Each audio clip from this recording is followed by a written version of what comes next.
Welcome back to A Fresh Story, the podcast where we have conversations about brave decisions to start over again. I'm Olivia. And I'm Jenny. And today we're actually talking to Olivia. She is our Fresh Start Story of the week.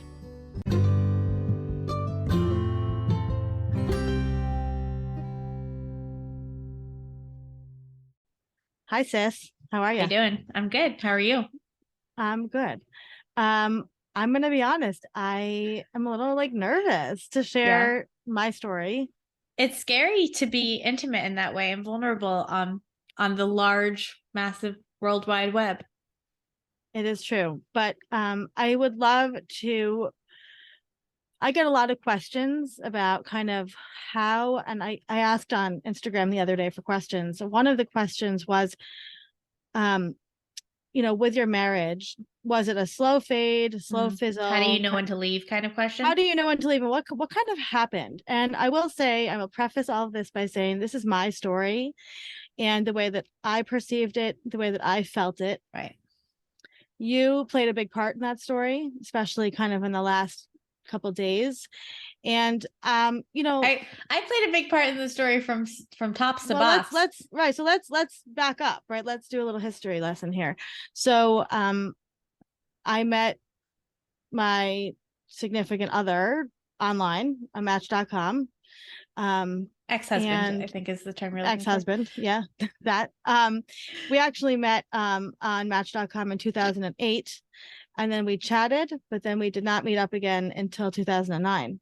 Mm-hmm. And so the universe definitely knew what it was doing, and we dated for about 3 months. We moved in together very quickly. Mm-hmm. He was very excited about you. Excited about you.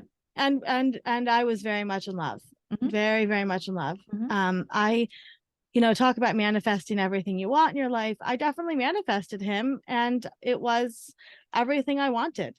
And we've learned since then that we don't manifest people, we manifest the feelings. Right. Not the people. Right. This is an important lesson. Exactly. So we got engaged after a year of being together. We had been living together. We got married the next June. And this is where you come into the picture, which is you were the one that married us. And the wedding officiant. Yeah, you really talked us through the whole thing and guided us through the whole thing in terms of the wedding and the ceremony. I'm laughing because I was 23. What did I know? I was only 25, 26. Yeah. And I will say this, when you meet somebody, when you're 23, 24 years old, you're not fully baked. You're not cooked. And I had been coming off of, I had a boyfriend through college. I dated a lot. I hadn't really taken time to get to know who I was at all. And I don't think you really can when you're in your early 20s. And so you're not who you are yet. So you can't know who you are. No, and you're still a child. You really are still a child. I mean, and I think, yes, I went away to college in New Jersey, so it wasn't that far away, but still you're surrounded by people. You're doing things, you don't recognize that you don't take time. And I was, the Olivia back then in college was a little bit dramatic and cross out a little bit and add a lot. Yeah, I know. Shocker. So I'm a romantic. I fell hard for people. I mean, I was still pining after my high school boyfriend 10 years later. So, I didn't, and he's married now, but, and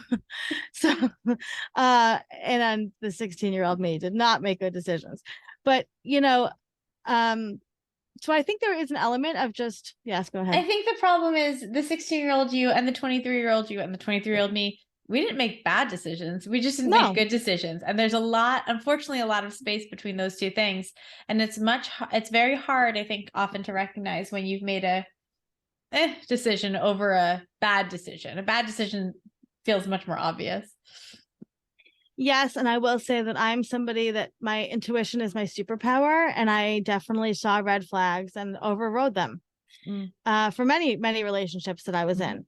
And, Christine, our therapist, who we will bring on for an episode, she made it very clear that kind of changing the narrative of my story to, you knew what you were doing, you had an agenda, right? Mm-hmm. The agenda was, I wanted children. I wanted to leave my parents' house. I wanted to get married. I really, really wanted to be a wife. And you know what? I was a really, really good wife.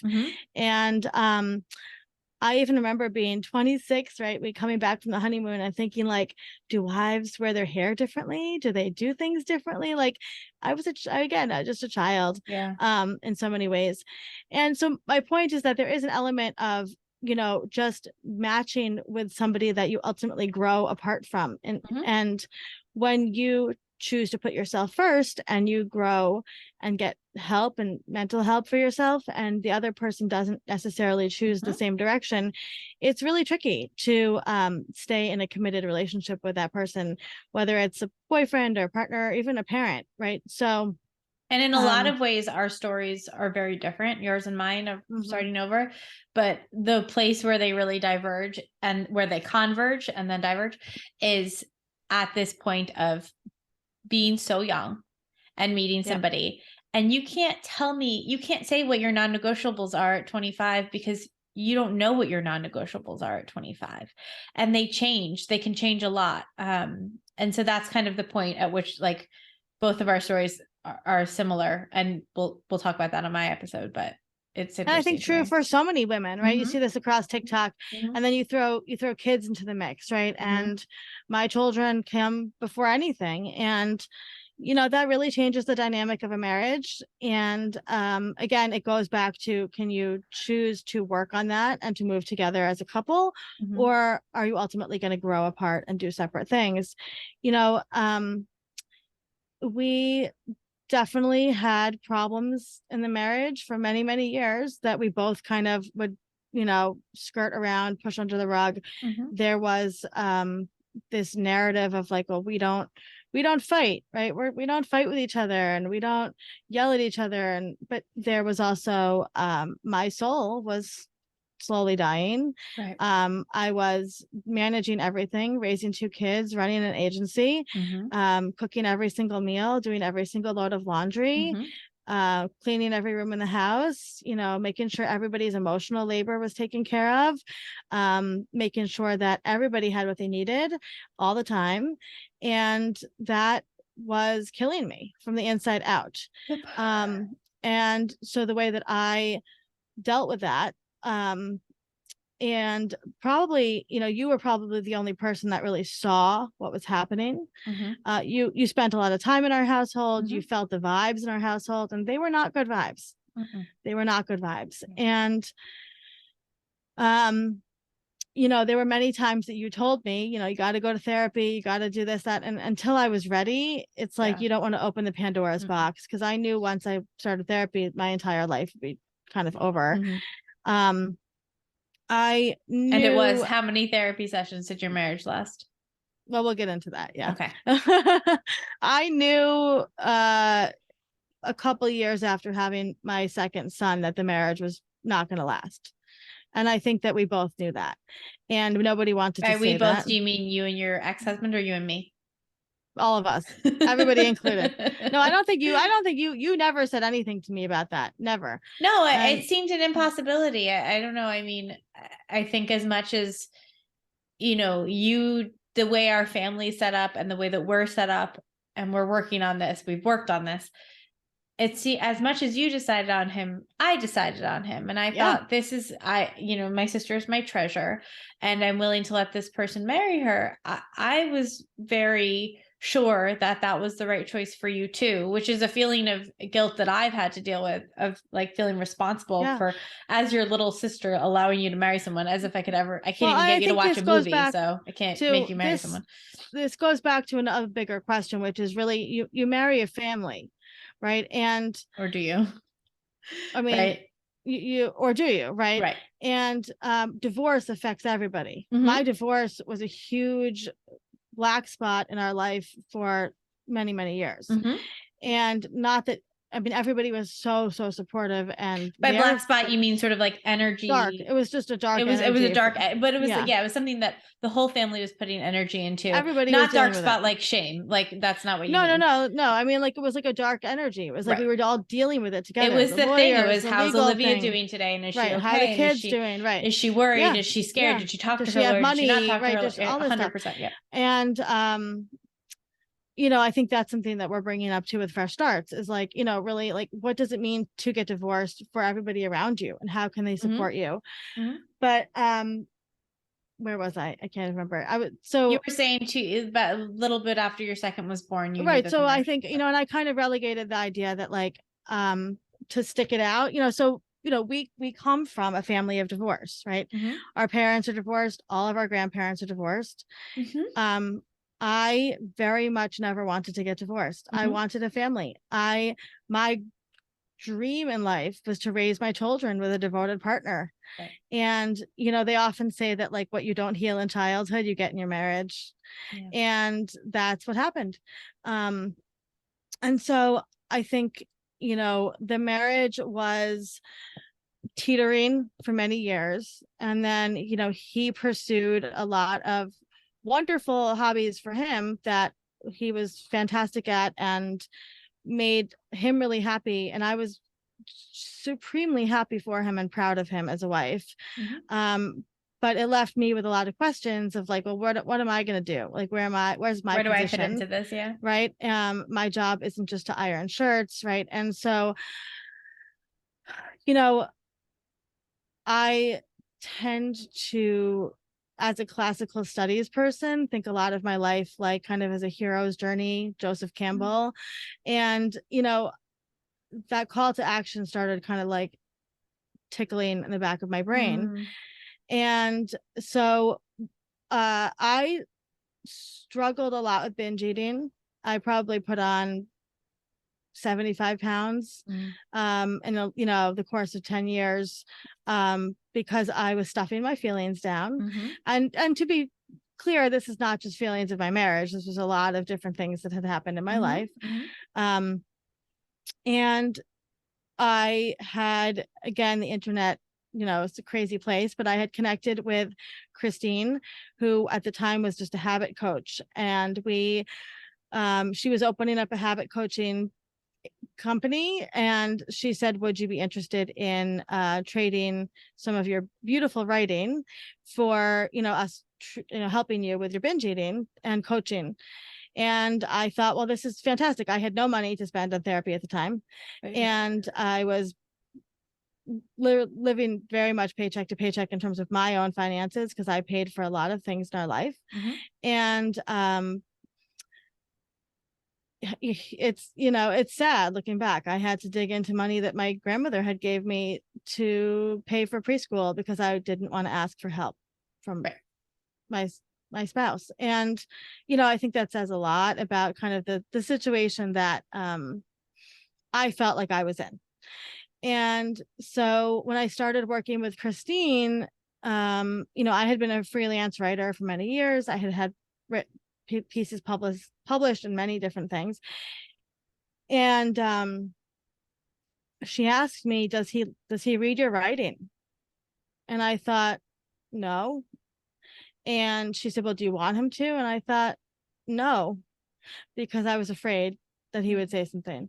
And that kind of changed the entire course of my life. And the other question she asked me the first time I met with her, I don't even know if I've told you this, is she said, what's your dream breakfast? She said, what's your dream breakfast? And I said, an egg white omelet with some spinach. And that's like, not your dream breakfast. They know you. She said, right. And she said, that's what you think you should say, because you think that you're not allowed to want things.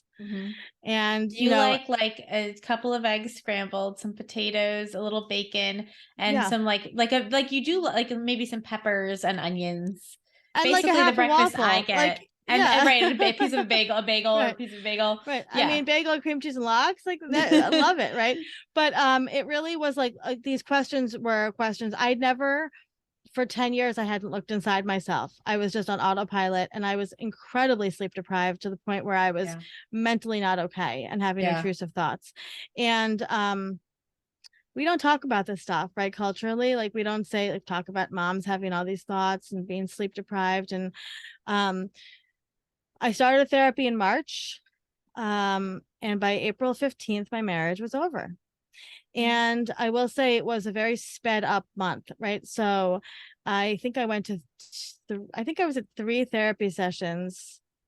And then essentially there was a course of events that happened between April 14th and 15th that we ended up having, my ex-husband and I ended up having kind of one of those movie-like monumental fights before work. And essentially Yes. that was it. You called me, and I was living in Queens at the time, and Olivia was living in Huntington, or in East Northport, which is about an hour drive from Queens. And I was living with my then just recent fiance. He had just proposed to me 2 weeks prior to that. And I had a dentist appointment, and you called me up that morning, April 14th, and you said, my marriage is over. And I said, whoa, whoa, whoa, whoa. I'm about to get in the car. Let me call you back. And we talked my entire car ride out. And by the time I got to your house an hour later, I said, okay, how are we doing this? How are we getting you out of this? Because the things that you told me in that phone conversation, I think there was a level of honesty that you were finally able to face. Because usually the way it works with you and I is, if you can't face it, you're not going to share it with me, which is why I often compulsively tell you things, because I'm like, I have to be able to face this. And so by the time I got there an hour later, and I just always think that's such a funny transformation. Like, it was literally I never thought you'd get divorced. I thought that you guys would be married forever. You were my marriage goals, because I was 22 when you guys got together, and you knew my fiance the whole time, and you guys were kind of, you were my big sister, and he came to your wedding, it was the whole thing. And so that transformation for me, I walked inside, and you said, well, we'll see what happens. And by that night, but when he came home, he ultimately decided it was over. He was done. And you know what? I'm grateful. I'm so grateful. I'm so grateful that he decided to choose himself. And that, he ultimately, happy now. He's happy he is now. happy now. Yeah. And I'm happy for him. He deserves happiness. And, I said that to him at the time. The conversation that we had that ultimately ended the marriage was calm. It was beautiful, I will say. It was 2 people who had grown up together that really knew that this was it, and that we had done an amazing thing by having 2 children, and he had succeeded beautifully in his music career during the course of our marriage. And I had done a lot. And he was an incredible supporter of me going out on my own and starting my agency. And he let me take a huge risk and give up my income teaching, and supported us for a while so that I could build the agency.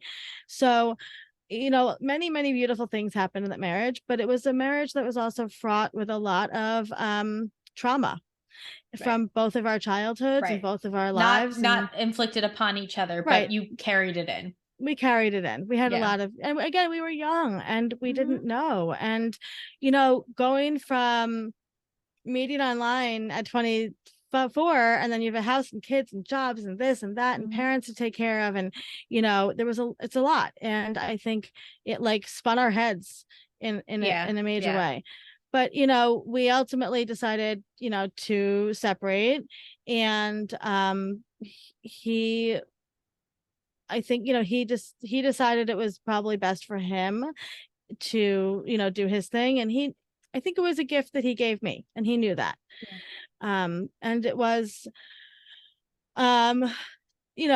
divorce is an ocean. It is a lot of waves coming and going. So there was times that we, knew that it was the best decision and everything seemed really placid. And then there was times that we both were very, angry, and that's normal and healthy. He ended up staying in the house with us for the next 3 months. 4 months, 3 months. And then he left in August, and it was a tough time. My mental health took a huge dive. I binged a lot.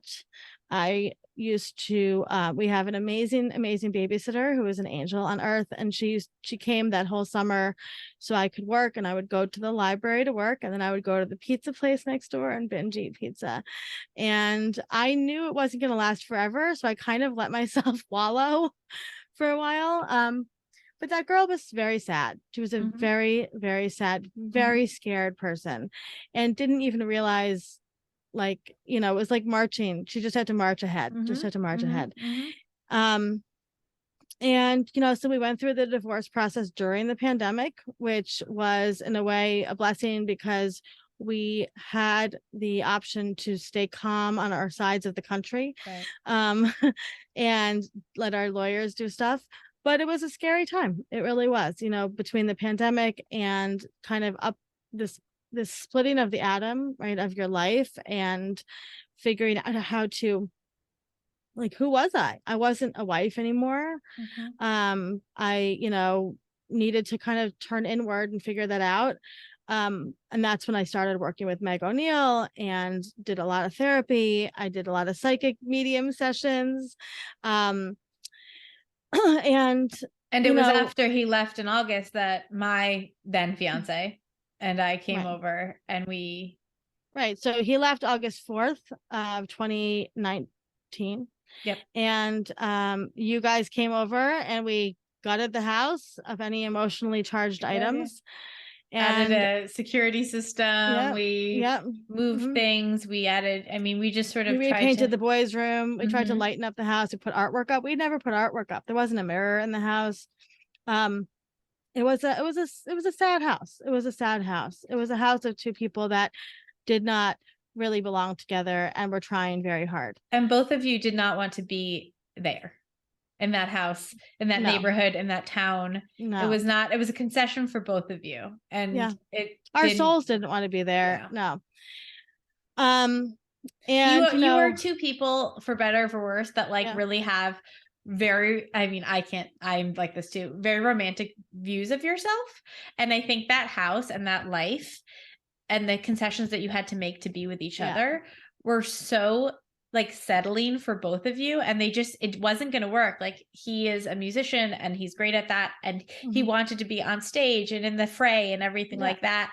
And the suburban lifestyle is just not it's not, and you're not you have your eyes on compounds and a staff and all of these things. So you're never it just wasn't, you walked outside and you guys didn't belong there. Neither of you. There was no path for me from that house to becoming like a Brene Brown. Who you need to be. Yeah. Right. Right. And apparently there was a path for you, but we found one. Yeah. But staying in the marital residence, and we'll talk about this in Jenny's episode, because she had the opposite experience, right? Right. So staying in the marital residence was incredibly difficult.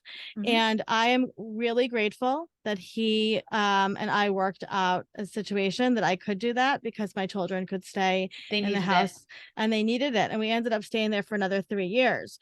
However, staying in the house that you were hurt in is incredibly difficult to heal.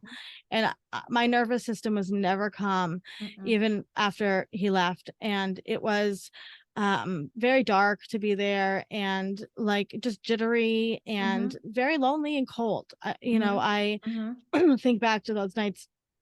It was lonely. I put the kids to bed and it was sad and lonely. And I didn't like sleeping over. I didn't like sleeping there. No. It had a weird energy, that house. It did have a weird energy. And so,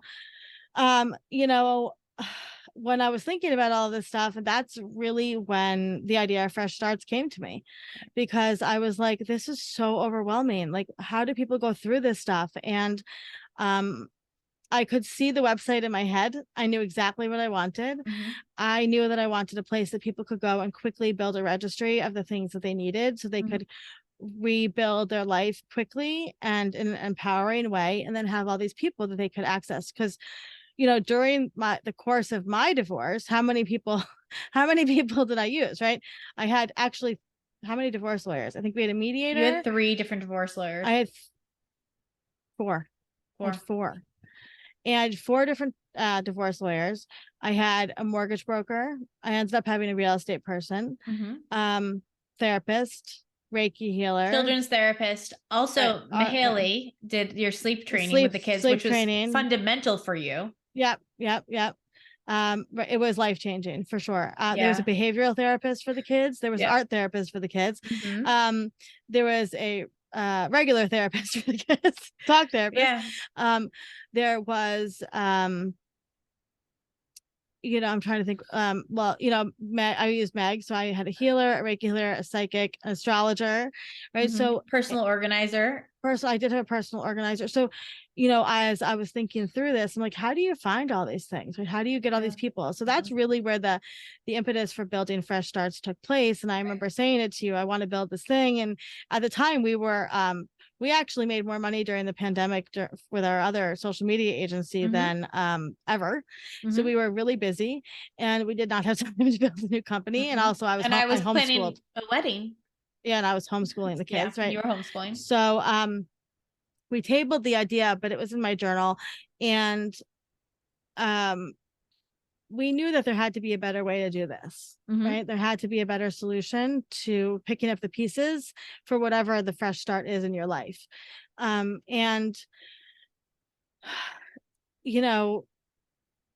I'm a big believer in letting the universe guide you, which is really hard to do when you don't trust the universe. And so a lot of the healing that I did was to come back to trust myself so I could trust the universe. And ultimately it did pan out, right? I decided about a year ago now to sell my house, which was scary. Right. I don't think you decided that a year ago. I think you decided to sell your house in February and you sold it. You started selling it in March. I decided it in December. I think I had written in my journal. It was fast. But I had talked to Lauren, who is another psychic, and this was I talked to her a year before that, and she said, you got to get out of that house. That house, she said, is a monument to your trauma. Or to your survival. Survival is what she said. Survival. A monument to your survival, which gave me chills. And she said there's so much energy floating around that house. And she was right. Yeah. And so, I sold the house, moved back in with our parents so we could work on Fresh Starts. And so you could have a little help with the kids and and to really honestly come back to some place that I felt safe for what it's worth, and my nervous system could calm down, and it did calm down a lot. And I figured out that I have ADHD over the last year, and I've been, working on myself and trying to put my blinders on and really focus on what we're doing and my children. And divorce is so scary. And I haven't even, someday we'll get into the nitty gritty and the granular stuff of everything, but the timer on for 10 years. Yeah, it's exactly. But divorce is really scary because it completely upends like everything you thought you knew about your life. I mean, I remember that day that we kind of had this, and I will say it was a movie level, like real fight. You're still telling me things that happened in that argument 4 years on or 3 years on that I didn't know about. And we were not, I'm not a yeller, I'm not a fighter, and to his credit, he wasn't either. And so this was really this was 10 years of emotions coming out towards each other. And I remember dropping Weston at kindergarten and feeling truly like I was in a Twilight Zone episode. I could not even really understand what was reality, to be honest. And it was really scary. So coming back from that, and I think I had disassociated a lot of my marriage. I don't remember certain periods of time in my marriage. I don't remember living certain places in terms of the day-to-day, what we did. And it makes sense because there was stuff going on that I needed to disassociate from. And so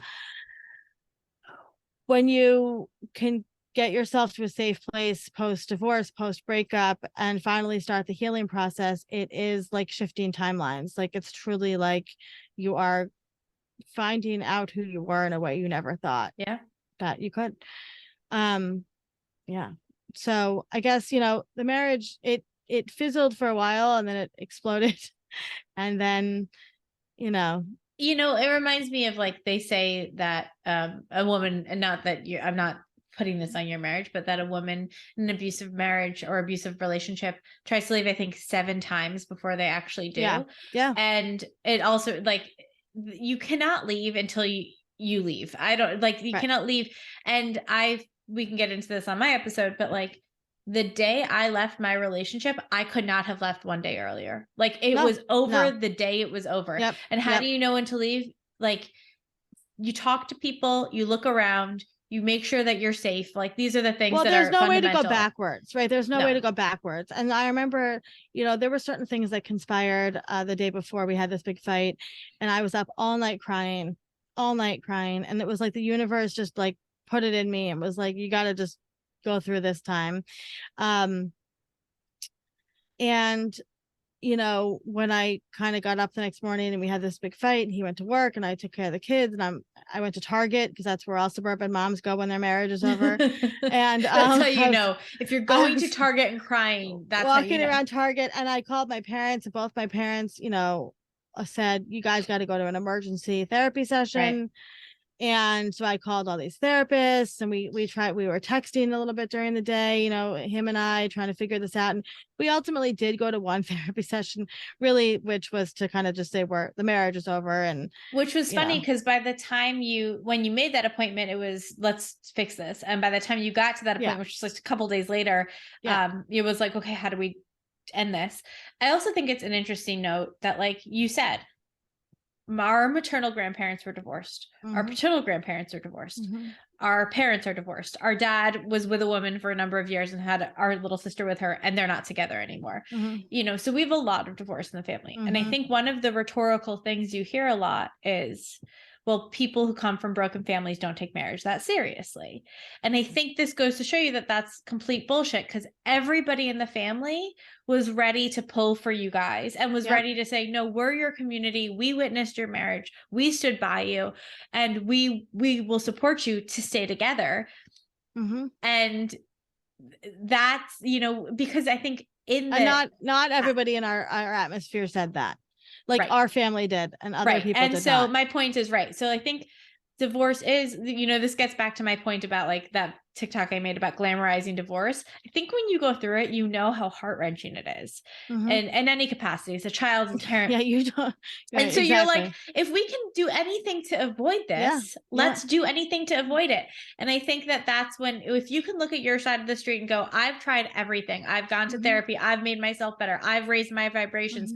And this is still failing. This is still not working. That's when nobody chooses to sit under a tree on a beautiful spring day and tell their 3-year-old and their 2-year-old and 5-year-old that mommy and daddy are getting separated. I mean, it's never going to be cool. It's never going to be a cute move. Truly never something I thought I would ever have to do in my life, ever.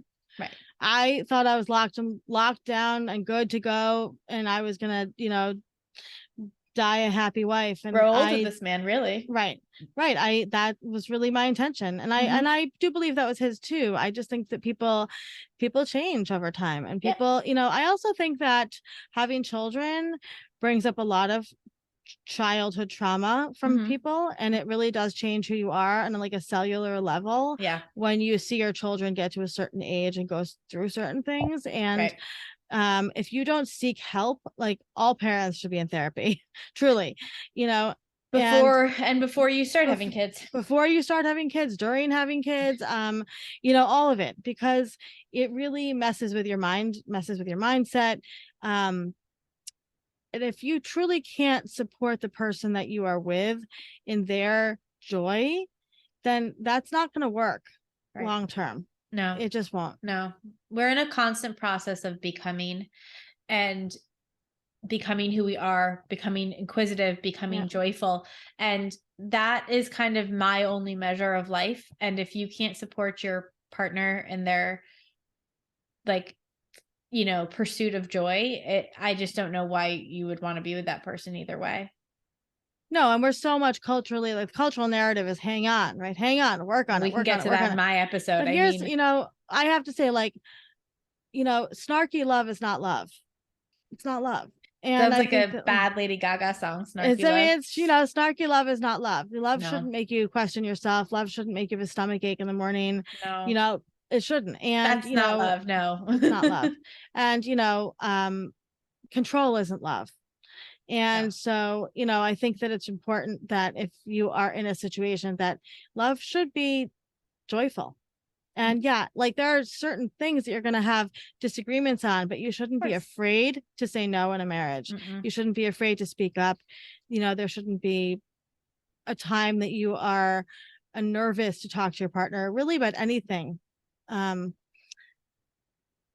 the understanding that like you could be judged or shamed for what you're saying. I mean, I think, like there's the people, you have anxiety, but then you do it anyway, because you know that like you can also recognize that like my anxiety is because of me, not because of them. Right. And then you bring it up to them and then they say, oh my God, why would you be scared to bring this up to me? But we all know what it's like to have anxiety, or hopefully we don't all know, but you and I both know what it's like to have anxiety, to mention something to your partner and to have them, look at you and be like, why would you, I don't want to talk about that.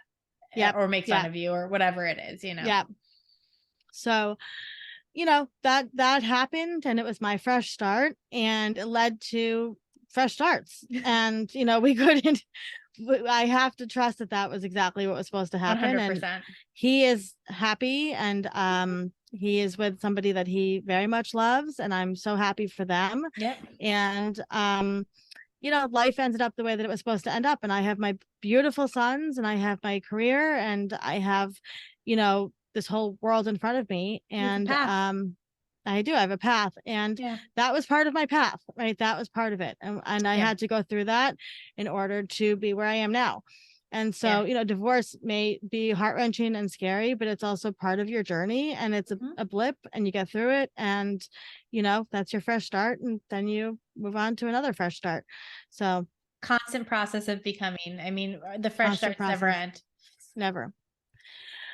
Well, I hope that answered a lot of questions kind of about my marriage. And if you are somebody that is questioning what's going on in your marriage, you can always head to freshstartsregistry.com. We have divorce coaches, therapists, and everybody that you need to support you through your journey. And you can always find us on social media too, because we're always there to support you, because we are big believers that every single second of the day is a fresh start. We're good to go? I think so. I think I have all my questions answered about I'm glad your divorce.